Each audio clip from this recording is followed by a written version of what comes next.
भगवान विष्णु गरुड़देव को हनुमान को डाकिया पठाइले। तो गरुड़देव भगवान विष्णु आदेश वैकुंठ धामरू पृथ्वी पृष्ठ में हनुमान निकट को उड़ीगले एवं हनुमान को कहले कि विष्णुदेव आपण को मन पकाउछंती तो आपण आसंतु। जेतेबेले कि हनुमान राम नाम जप करुथिले तो हनुमान कहले कि आपण जानतु मु आपण पछे पछे आसुची। किंतु गरुड़देव भाविले कि हनुमान वृद्ध हेलेनी, तेणु गरुड़देव कहले कि आसंतु आपण को मु मो सह नै जिवि। जहा सुनी हनुमान पुणी कहले कि आपण जानतु मु जप शेष करी आपण पछे पछे आसुची। प्रकृत में गरुड़देव को गर्व हो जाइतिला कि एही संसार रे तांको परि प्रखर व शीघ्र केही उड़ी पारिबे नहीं। किंतु कोन हनुमान गरुड़देव कही गर्व को खंडन करि पारिथिबे।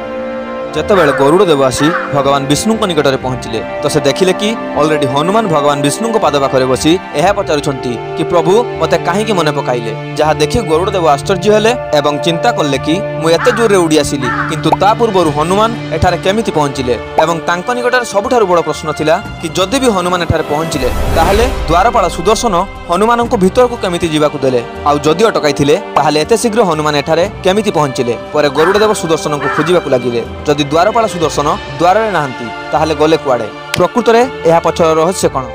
गरुड़देव सुदर्शन को खोजिबार देखि भगवान विष्णु अल्प हसी हनुमान को पचारिले कि हे हनुमान कौटी अछंती मोर सुदर्शन।